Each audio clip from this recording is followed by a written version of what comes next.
Margaret, I don't want to characterize what he said. I can tell you what I said. I made very clear to him that China sending a surveillance balloon over the United States in violation of our sovereignty, in violation of international law, was unacceptable and must never happen again. We also had an opportunity to talk about Russia's war of aggression against Ukraine and concerns that we have that China is considering providing lethal support to Russia in its efforts in Ukraine. And I was able to share with him, as President Biden has shared with President Xi, the serious consequences that would have for our relationship. Finally, it was important for me to underscore that we believe having lines of communication, engaging in direct diplomacy, is very important. Does that mean their defense minister will pick up the next phone call from Secretary Austin instead of refusing it? Well, it's one of the things that we talked about, the importance of having lines of communication, including military-to-military lines of communication. It's vital to making sure that there aren't miscommunications, misunderstandings, especially if you've got a crisis or some other situation on your hands. A senior Pentagon official said last week that President Xi Jinping was caught by surprise by the surveillance balloon and that he doesn't trust his own military. Did the left and right hand of the Chinese government not know what was going on? It doesn't matter in the sense that China is responsible for this action, and ultimately, as the leader of the country, President Xi is responsible. There is open source reporting that Chinese companies are providing surveillance equipment to that mercenary group, the Wagner group, fighting in Ukraine.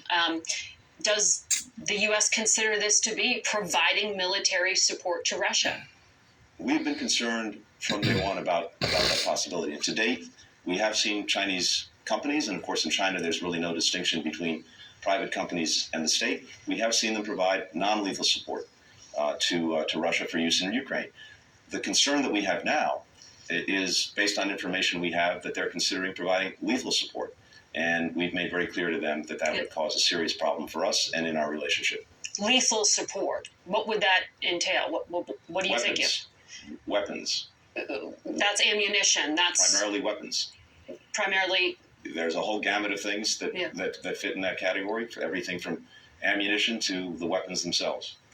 Iran is also accused of providing more weaponry to Russia here. So they are building an alliance. There's an increasingly noxious relationship between Russia and Iran, and it's actually a two-way street. Not only is Iran providing this equipment to Russia, but Russia is also providing military equipment to Iran, including, it looks like, sophisticated fighter planes. So from your conversation with your Chinese counterpart, do I understand that usually when you say it's a direct conversation, that's Diplo speak for it didn't go very well, it was pretty heated, or did you make plans to visit Beijing in the near future? It's Diplo speak for saying it was very important to speak very clearly, very directly about the deep concerns we have, the concerns that we have about this surveillance balloon and the entire program, the concerns we have about the possibility that China will provide lethal material support to Russia in its war effort against Ukraine. But there was no apology. And it's important that, again, don't want to characterize what they said, although it's safe to say there was no apology. We have to make sure that the competition that we're clearly engaged in does not veer into conflict, into a new Cold War. It's not in our interest. I won't speak to theirs, but it's not in ours.